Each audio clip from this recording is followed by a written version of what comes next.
Hivi mlikwisha kuona kwamba wanandoa wengi hawatazamani? Hata hapa kama uko na mke wako na mume wako, nikiwaambia muangalie mke wako kwenye mboni ya jicho lake au mume wako, utaona watu wanapata makengeza ghafla. Hawatazamani, wanaogopana, lakini huyu ni mtu ambaye umemchagua kuishi naye maishani. Kwa hiyo katika muunganiko, wanandoa hawa walio katika hii hatua wanaweza wakazungumza, wakacheka pamoja, wakagusana miili yao kwa upendo na kuambiana maneno mazuri. Ni katika hii level ya mawasiliano.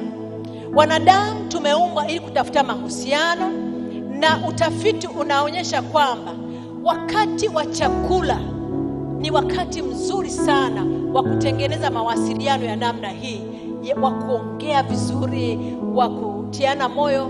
Na kwa bahati mbaya siku hizi watu wako busy, hata muda wa kula pamoja haupo. Kwa hiyo ili kuwa na afya nzuri ya familia, pata angalau mlo mmoja kwa siku ambao mnaweza mkala na mwenzi wako. Na mnapokula, mtu asiende mashariki na magharibi, kila mtu kula mahali pake.